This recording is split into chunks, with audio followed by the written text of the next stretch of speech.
These are in listen-only mode. Good morning. Welcome to our webinar today. My name is Bill Baker. I'm pleased to welcome you to this Crisis Coach webinar. Today we're discussing crisis leadership, and our presenter will be Jim Satterfield. This is the New Jersey MEP Crisis Coach Series, and we're pleased to have you with us. Beautiful day in New Jersey. We'd also like to have you become our friend on Facebook. We're known as Firestorm Solutions there. On Twitter, we're Firestorm Soul. There is a hashtag. That hashtag is Crisis Coach. We'd like to remind you that, wrong slide, I'm sorry. Firestorm transforms crisis into value and empowers you to manage risk and crises. Firestorm expertise is crisis management, critical decision support, crisis communications, crisis public relations, and consequence management. Now I get to tell you that keep in mind, this presentation is not complete without the accompanying oral comments and discussion, and the work product presented and discussed today must be read in conjunction with advice from your organization's personal counsel.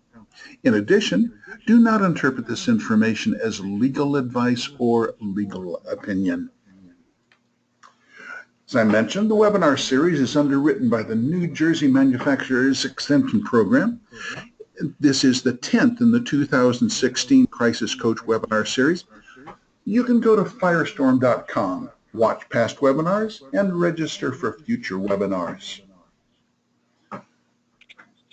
Joe Caratenuto is not able to be with us today. He's the lead contingency and disaster planning person at the New Jersey MEP. But we do have Blair Neville, a principal of Firestorm, with us. Blair, over to you, please. Great, Bill. Thank you very much. I appreciate the introduction. And as Bill said, Joe usually does a little introduction in reference to NJMEP. He's not here today, so he asked me to kind of step in. And then I like to start by thanking the NJMEP for their support of this series. I've been working with them a number of years, and their commitment to preparedness and crisis management is just growing year after year. For those of you who don't know, who might not know the NJMEP, essentially they are a group within New Jersey that supports manufacturing and supports the efforts of manufacturing in New Jersey. Their focus is on helping New Jersey manufacturers with growing their business and making their business more efficient. So they deal with things like, energy programs, green sustainability programs, Lean, Six Sigma training, quality management training, and for us, one of their big commitments is with preparedness, crisis management, and business continuity. So again, I'd like to thank the NJMEP, and check out their website if you're not familiar with it. And if there's any questions, you can get a hold of Joe and or me, and I'll get you to the right contacts within the MEP. Bill? Okay, and I'll jump in now, Blair, if that's okay. It's Jim Satterfield. Glad to have everybody with us today as we're talking about this subject and this webinar series. Bill, I'm getting a little feedback coming in. Are you picking that up too? Yes. Blair, could you mute your computer, please? All right, and see if that got it. Yep. Nope, it's still there. Bill, are you muted? I mute myself, yes. Okay. I have no idea why we're getting a little feedback, but we'll have that resonating with us. And so that's our crisis today as we talk about it. When we think about the word crisis, I'd like to ask everybody who's on our call today to think about what comes to mind. You'll see here lots of pictures across the top of the slide, and those images certainly could be crises for the businesses and citizens that are involved in those areas. And we're going to go through and talk about some of those in more specific today. And I'd like you to think about the crisis as this turning point. And this idea, it's the trend of all future events are coming in. So I would encourage you, as you sit in your company, to ask that question when you say, what comes to mind? What keeps you up at night? What should we be focused on within our business? I was on a phone call just before this one with an insurance organization headquartered out of London. and we were focused in that conversation on pandemic and communicable illness. They're certainly doing some thoughts around that, and we've seen events over the summer, and we'll talk about some of those in just a couple of minutes. But think about what comes to mind and how you would make a decision in that environment. It becomes very important. All right, so as we move from that, let's look here. What's the worst disaster you'll ever see? So if you were looking here and you're assuming, hey, I'm one of those dots, it's hard to figure out which dot you are, but the answer is going to be if suddenly that disaster strikes your family, your business, it's going to be a crisis. It's going to be the worst that you've ever seen because it's personal. It's coming to you. And so as you think about your company and you think about your organization, there are three things that could happen. We could have loss of facility, loss of our people, loss of our information and data. Those three things are what we're always thinking about when it comes to a disaster. And so in this case, that little red dot's fairly easy to see. But until it happens, it's not there. It blends in with the background. The disaster doesn't seem to apply to us. It doesn't seem to have the impact that we think about. But once again, once it starts to recognize that it's our company, our people that are impacted, we then stand out from everyone else. And it stands out so that it grows and just overcomes everything else that's out there. If your business is in a crisis, it's going to have a disproportionate impact on everything else that you do. We've had conversations in some of our previous webinars where we've talked about crisis as itself is its own peril, crisis as a peril, because it will impact every decision that you're going to make throughout your organization. So if we continue on, let's think about some of the things we've seen in the last 4 months. That's where we want to put our focus. Today was designed as an update, and one of the things that comes up is the subject of violence.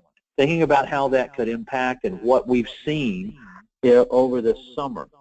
And in looking at those areas, we've certainly seen the shootings that have occurred, whether they were at the club down in Orlando, or we look at what's happened with police shootings and civil unrest and attacks directly on the police. We look at shootings that occur at schools. And in fact, to show you how we've grown callous in many respects, you probably followed a shooting that occurred just last month at a school in South Carolina. There was a young man, 14 years old, who killed his father, then drove the family car to the school, came out, and there was a 4th grade class outside the school building, and he shot 2 students and a teacher. The teacher got the kids back into the building, and he was overcome by a first responder, so that the damage was less from that shooting. As you may know, we employ Secret Service agents retired to do assessments and help us with plans and other activities, and one of them was contacted by a reporter to comment on this. And in between the time of the initial reach out and that conversation, the publication called back and said, this is a little story. This is a non-event. We're not going to do an article. If you think about that, we had 3 people shot at a school, and it's a non-story. To draw that impact even greater, imagine that one of those children had been your child. I think it would matter. As it turned out, one of the children died as a result of it. One of the children was shot in the leg.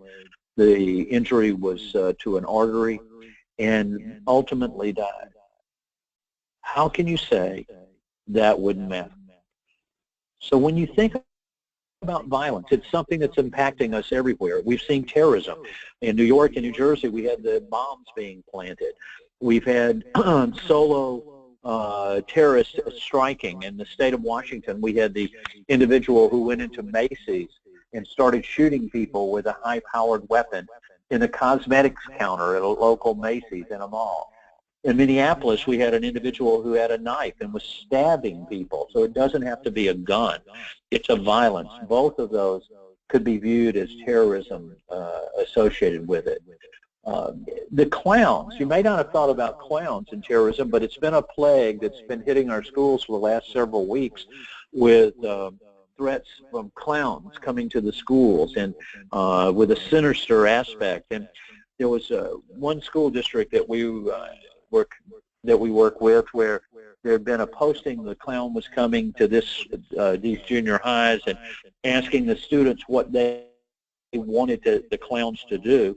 And in doing that, several started saying, well, I want you to kill this teacher. I want you to do this thing. There were sexual acts that were coming in.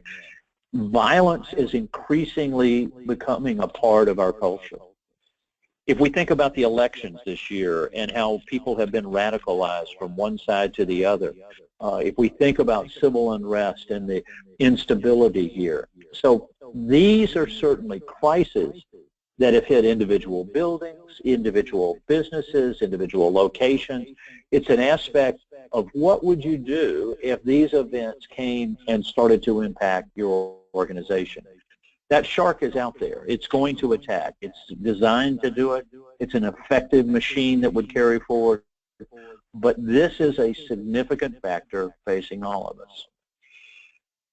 Now, natural disasters, and I know that we're dealing today from the New Jersey Manufacturers Association with New Jersey-based businesses, and we can all think back to Hurricane Sandy and the impacts there. We've just had Hurricane Matthew that came up through Florida, Georgia, South Carolina, North Carolina.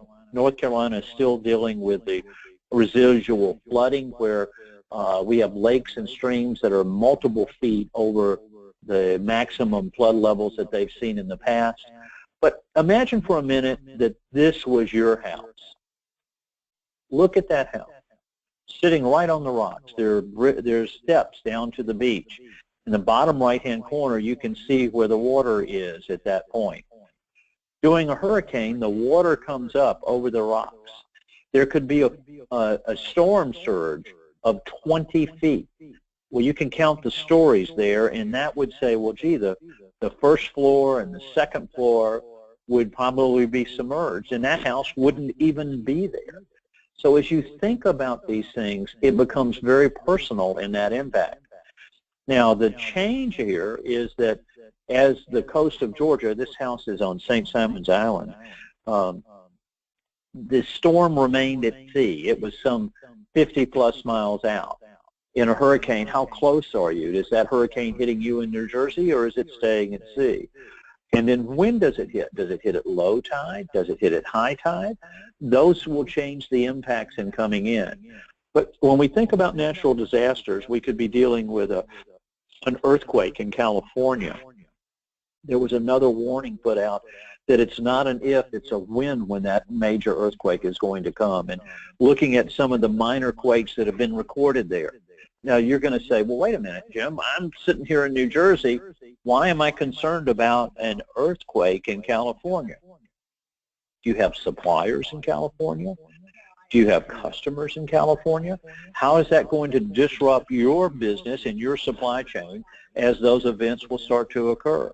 It certainly disrupted Hurricane Matthew, disrupted the supply chain in the southeast for more than a week. And in fact, it's not back to business as usual in those areas now, even as we look at them. We're going to be having winter storms soon. We continually have floods. We have tornadoes.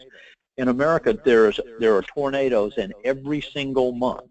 They don't have to wait to be the spring tornado season or be in Tornado Alley. So natural disasters create facility exposures for us, in addition to loss of workforce within those areas and supply chain disruption. In Blair's kind of overview about what New Jersey MEP is doing, part of what they do are the focus now on quality and the ISO standards that are out there. But ISO updated their standards in 2015 around quality to include risk, and that's what we're seeing here in this area. So if we move beyond natural disasters, we think about security breach, and we think about particularly a cyber breach. And as we look at it, unfortunately, we're not all locked up here. We don't have everything under lock and key where it's protected and they won't come through. We've also become very jaded in America as we see regular reports of yet again another cyber breach. Yahoo just a couple of weeks ago, and the estimates of how many billions of people had been exposed from a cyber breach via Yahoo. But think about your company. You have employee information. You have personally identifiable information. You look at your health plans and coverages. You have personal health information. You probably even have some HIPAA information associated with it. You have intellectual property. You have the access into your financial records. And there was an interview that was done back in the 20s and 30s, and even though I'm old and decrepit, I wasn't around for those interviews. But it was an interview with a bank robber, and they asked him why he robbed banks. And he said, well, the reason I rob banks is that's where the money is. That's Willie Sutton, and this is called Sutton's Rule associated with it. Why is your company exposed to the threat of cyber breach?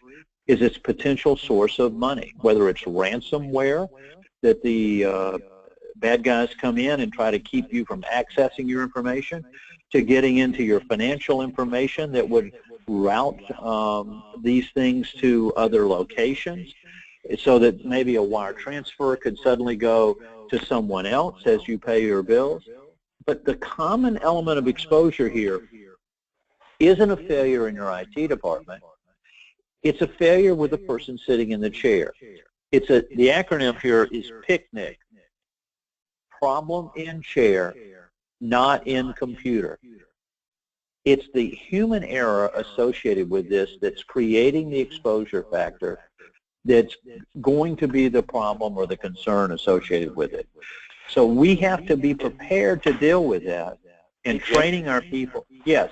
It's Blair. I just to make a quick comment. There's often when we talk about this, and I talk about it, a lot of the smaller accounts, smaller customers, and clients of the MEP kind of think that there's a general feeling that, well, I'm too small.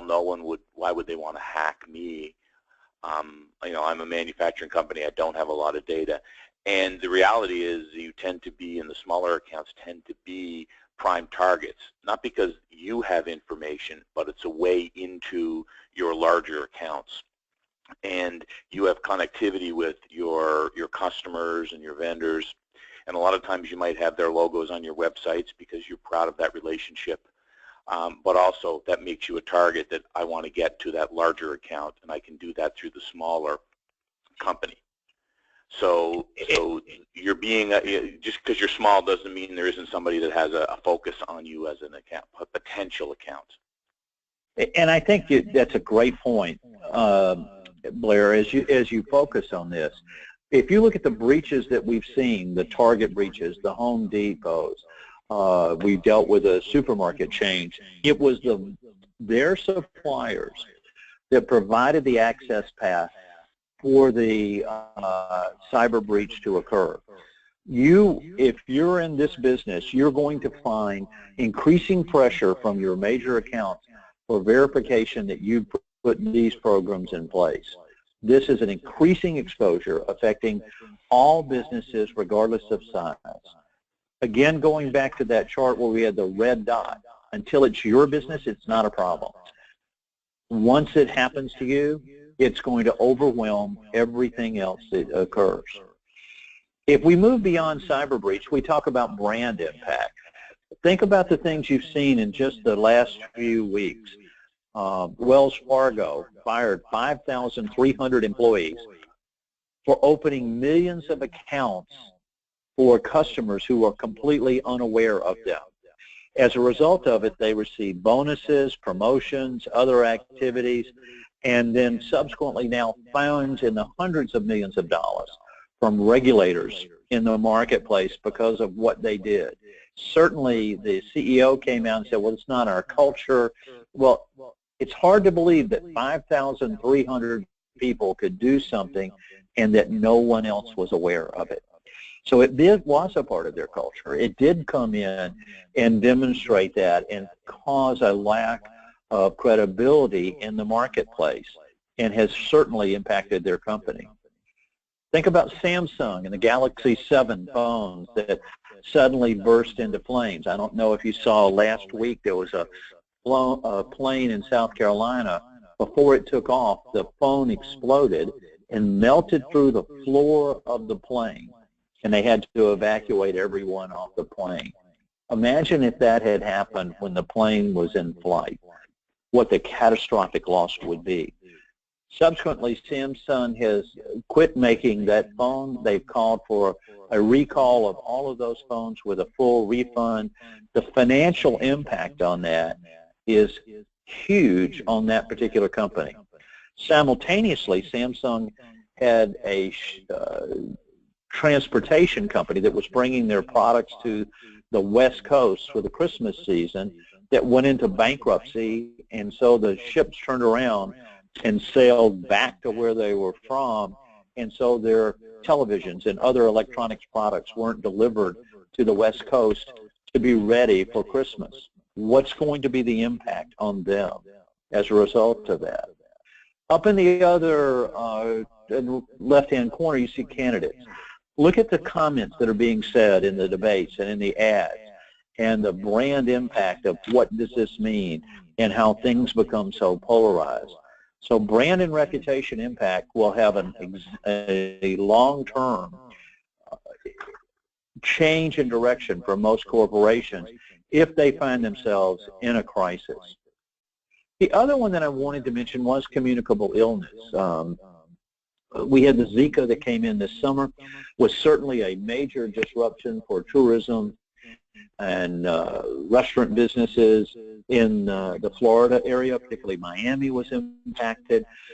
We were concerned about Zika in other areas as individuals moved from one part of the country to another. The future impacts on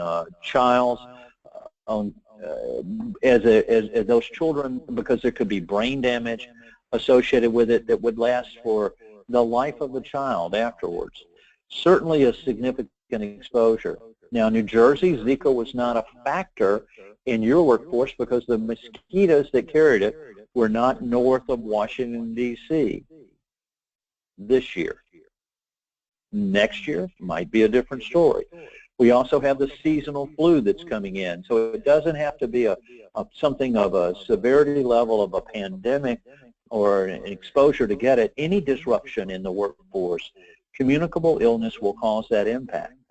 Now, if your company was manufacturing things that the tourism industry would use in Florida, you were impacted by Zika without there ever being a mosquito in the state to deal with you. So what are the lessons learned? When we think about this, and we're going to give you some do's and don'ts here in a few minutes so that you can start to figure out what is it that we need to do, what do we need to put in place.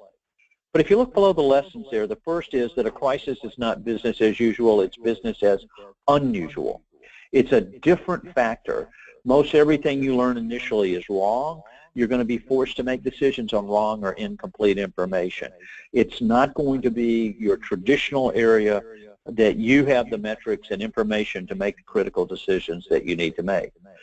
The second lesson is that all of the crises that we've talked about to this point were human. Every crisis is a human crisis. It's someone's son or daughter or mother or father or brother or sister. If it's your employees, it's certainly going to be a crisis within your organization. And if we ever lose sight of the human element here, we're going to see that we are going to miss the mark and our organization will not survive. So what's the point? First of all, it's perspective. If you look at these pencils, how are you looking at them in the glass from the top down or from the side? You always have to look at how is this going to impact our organization? What's the perspective that we need to have in place? Before the call today, Blair and I were talking about a business impact analysis, and that's understanding what's going to happen to your company if a particular department or function is not available. How do we measure that financially and operationally?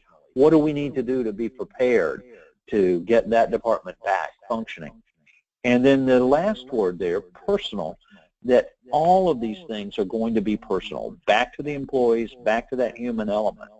So what happens in a crisis? First of all, there's this rush to judgment. People say, well, we need to do this, and they overreact, or they do things based upon gut, not according to a plan or an area.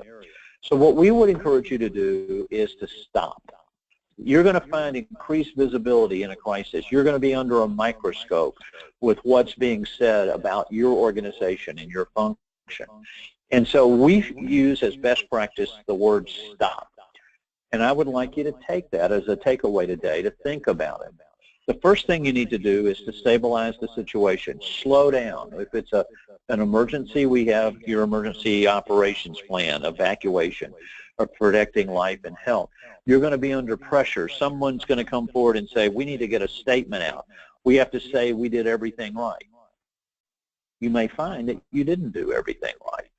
And if you say those things too early, you're going to find yourself impacted as a result of a statement that turns out to be untrue. And so as we think about it, the first thing you can do in your organization to help is tell everybody, let's just slow down. Let's focus on what we know, not what we think. And then that will give us the ability to start to do it.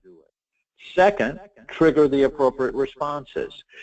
Do we need counselors for our people? Do we need to get our law firm involved? Do we need to file a claim on our insurance? What are the resources that we need to have to look at this? Because remember, this crisis isn't business as usual. It's business as unusual. The third thing that needs to happen is you need to sit down and say, what are the consequences of this? We have to opine on the exposures of what's going to happen next. Where can we expect this to go? What do we need to have done in order to be able to deal with it? Once we understand that, then we are in a better situation to be able to manage the event that's coming. By the way, this is very helpful for you. If you make a prediction with your management team and it turns out to become true, they're going to tend to look at you more within this process.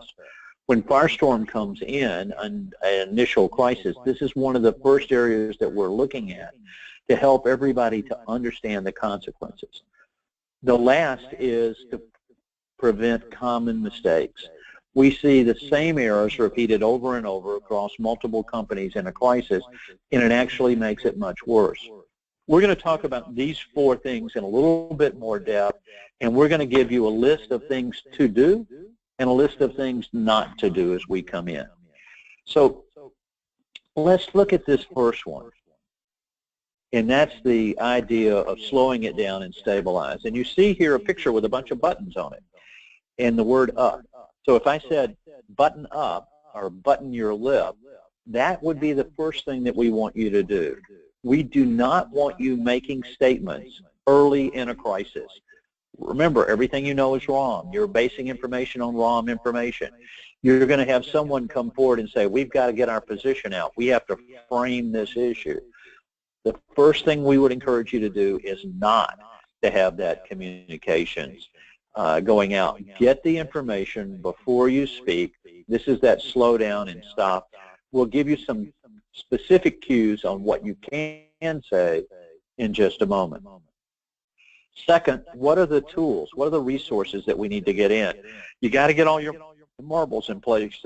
If you look at this, there's certain things that you do immediately in emergency. The fire extinguisher to put it out, notifying people. There are three types of communications in a crisis. The first is coordination. What do you need people to do right now? That's shelter in place. It's evacuate. It's lockout, lockdown.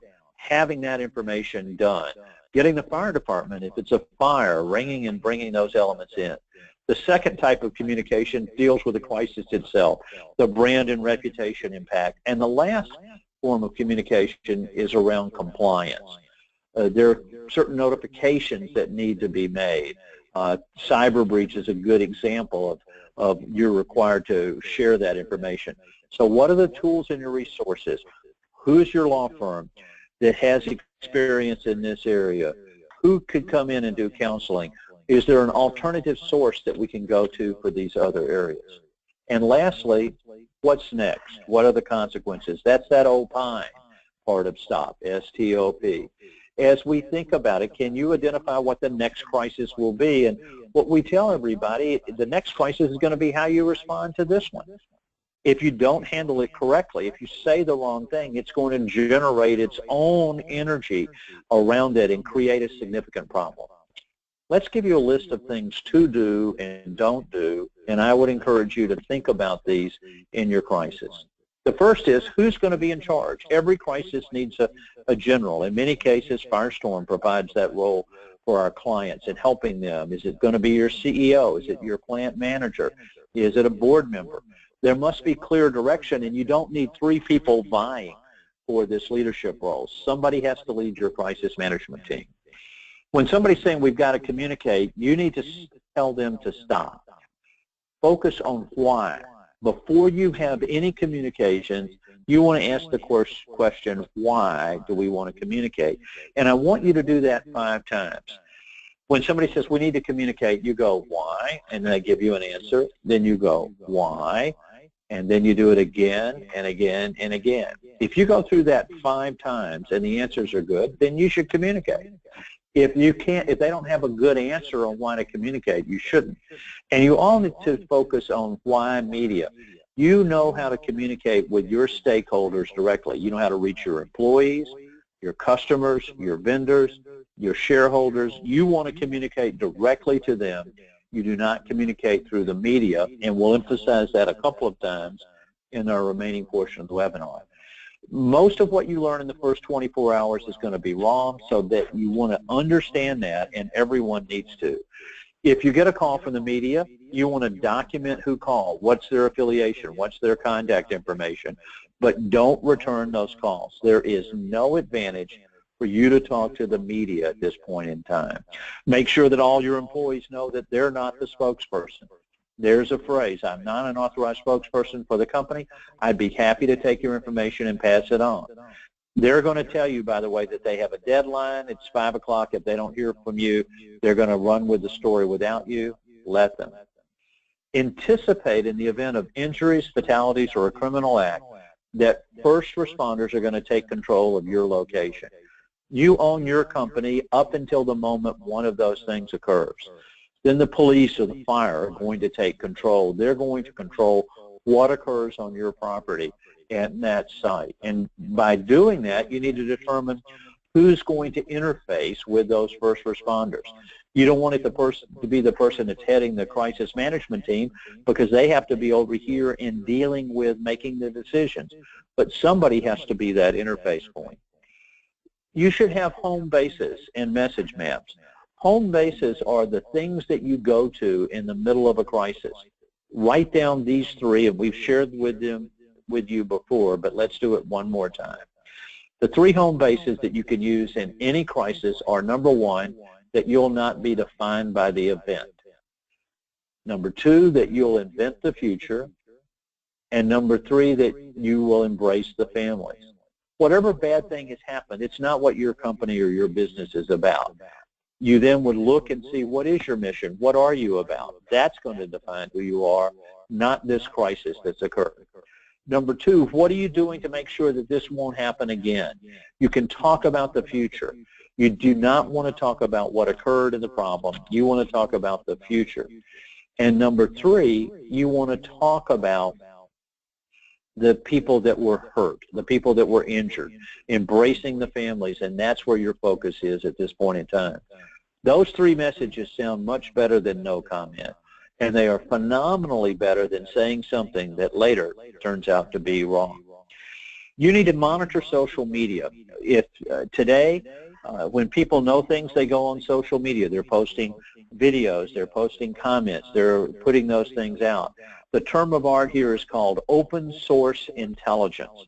You need to have an open source intelligence program, and the good news is there are tools that can do this, and you may already have them in your company. You may be having some monitoring tools that monitor social media to tell you how well your ad campaigns are working, how many click-throughs are you getting, what is the response there. Those tools can be readapted to look at risk and exposure, and we can certainly help you figure that out, but you need to monitor social media. Today, if 80% of the time if someone has ill intent, somebody else knows, and 67% of the time if someone has ill intent, 2 or more people know, and when they know, what do? They talk on social media. So this is an opportunity for you to be able to understand what's going on in a situation that is a crisis and is fluid. Have a victim strategy. If somebody has been hurt or killed in this area, that family is going to be the spokesperson. We've seen that with the police shootings. We've seen it in every event. So you've got to assign support, and you'll see appointing family representatives to work with them. The airline industry does this great. If there's an airplane crash, they assign employees to work with the families of the passengers to help them and meet their needs. If you had something horrible happen at your plant and there were deaths associated with it, that family associates with your company. What can you do to help them? And you would assign 2 people per 8-hour shift, and generally a man and a woman, if you can work within your organization, to handle the needs of the family, to help, and to have backups associated with it. That's going to make a great deal of difference in the backlash and in dealing with the issues here. And last, you want to clear any communications with the family. If you're going to be talking about somebody that has been hurt here, you want to make sure that they're buying in to what you're saying, and so there's not their story and your story out. So what do you not do? Don't say anything. We would tell you, remember that button slide? Button your lip. There's no need to speak, and you want to tell everyone you're not authorized to speak. You're going to stop at this point in time. We see the comments made early in the crisis creating a second crisis that makes this spin out of control. You will not talk through the media. Do not talk through the media. They're going to put their spin. Now, if they call and you get on the phone with them today, they will go live with, I spoke today at John Miller at the ABC company, and then they say things after that that makes it sound like John Miller made those statements. You cannot win with a media conversation. There is no obligation for you to talk to the media. Do not talk to the media. At any point, don't give numbers, dates, and times. Well, we tested our plan last month. We have 16 backup systems. We have done all these things. You're going to find out that your numbers are going to turn out wrong. So you don't give specific dates, numbers, or times. Don't put anything in writing. If you're going to be communicating, do it face-to-face or telephonically. If you send an email or a document, you've got to assume that that document is going to be placed in the hands of the media and others, and it will become public knowledge. If you want the information out to the media, take the document, post it on your website, and then all the media can do is to refer to it exactly the way that you wrote it. By the way, this does not apply to that immediate coordination notification that you would be sending out. Don't explain. If you're explaining, you're losing. We see this repeatedly. Well, our security was good enough is not a statement that you want to make. Our controls, whatever it is, if you're talking about the problem, you're going to be losing. By the way, let the police and the fire talk about whatever the problem is, because I've never met a police chief or a fire chief who didn't love the camera. They'll be glad to talk about the investigation and what they're doing within those areas. Now, don't forget anybody important. If you're in a nonprofit, is there a donor? Is there an investor or a shareholder here? Is there a regulator? Is there a key customer? Is there a critical vendor? Don't forget those important people that you need to have an update associated with. Next, don't succumb to pressure. You're going to be under tremendous pressure to communicate. It's not a life-safe issue initially. Time is going to be on your side. And so what you want to do, you want to just hold until you have the facts and the information. One of the things that you're going to do in a crisis is an impact assessment. That will help you determine how bad this is, how long will we be closed, what is it going to mean to our organization, and looking at those. The next, don't turn over any documents or computers to law enforcement without prior legal approval. The police can't come in and seize those without a court order. If there were events that were here, you may have done things right, you may have done things wrong. If they get a court order, certainly legal counsel will tell you when you need to turn it over. We have seen this increasingly being a problem for organizations. where they willfully turned over documents and computers that opened up significant exposure for them as an organization. Don't take ownership of someone else's grief. You can't categorize their feelings. You don't know what it's like to lose your spouse. You don't understand what the loss of a child means in that family. And so if you can say, I know how you feel, no, that's incorrect. You don't know how they feel. So the most that you can say is that your thoughts and prayers are with the family. That's going to be an important element in building this relationship back. Don't reply on social media, particularly initially. There'll be a lot of allegations, and suddenly if you start saying, well, that's not true, and this other, and it later turns out to be true, you will have lost that credibility. And never, ever communicate through a third party. If you're going to communicate, you want to communicate directly associated with the individuals that need to hear the information. So recommendations, have a plan. Do you have a crisis management plan in your company that will say, this is how we make decisions in a crisis. Here's the group that's involved. Here are the factors that they will consider. Know the warning signs that a crisis is coming in. Are there behaviors of concern? This could relate to violence or even the loss of a supplier in that area. Think about Samsung, where their transportation company was low bidder, but they were in financial bankruptcy, and as a result, they got no delivery. You need to have anonymous reporting, the ability to bring that information in. You probably, in some cases, have an ethics hotline that can be adapted into this, or there are others. By the way, one of the things that we find today is that you need to have anonymous text reporting. As our young force skews younger, they're used to sending text messages. It's a way for you to get that. How do you assess threats within your organization? Physical threats, violence threats, threats from suppliers and vendors, and the awareness and involvement of all the parties. What are the support resources that you can call in? Where would you go? What's your insurance coverage for these particular areas? There's new coverages for things like active shooter and deadly weapons and communicable illness. What's your open source intelligence program to be able to have that information flowing in it? How are you monitoring social media? And you need to train and test it. So where can you start? First of all, update the risk and threat assessment for your company. Next, align your crisis management plan with best practices. Develop a crisis communications plan with message maps. What are we going to say in the death of an employee? What are we going to say if this breach occurs? What are we going to say if those elements are there? Contact Firestorm if you find yourself in a crisis. We'll do the initial crisis stop support for you at no cost in that first hour. Slowing this down becomes very important. Do an analysis of your insurance and your current response plans and see where there are gaps. We worked with a large financial institution, did a cyber breach test, and they found that 6 of the 8 things that could have happened to them would not have been covered under their insurance. And then stress test your plan. Customized individually for your business is great, but if you just want to have general testing, Firestorm every other month runs a virtual test exercise that your company can sit and understand. Follow this Predict.Plan.Perform process. There will be a brief based upon today's webinar. You can download that at firestorm.com, and it should be up by the end of the week to give and share that knowledge. We'd like to thank the New Jersey MEP for underwriting this series. And Blair, do you have any comments you want to say at the end here today? No, Jim, just thank you for your time. Appreciate it. And again, thank New Jersey MEP for their support.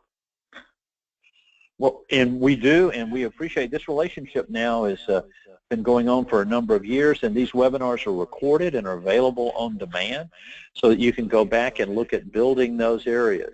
You can, if you have questions for us, you can contact us at firestorm.com or send an email to webinars@firestorm.com or call us at 800-321-2219. So I think that as we think on this subject, a crisis is not business as usual. It's business as unusual. Understanding it when it strikes your company will make a difference. Having a plan will change the level of the impacts and outcome. Blair's going to try to reach out to everyone who's on today's call to answer questions to see where we can help. Thank you for spending time with us today, and until next month, Jim Satterfield, have a great day. Goodbye. Thanks.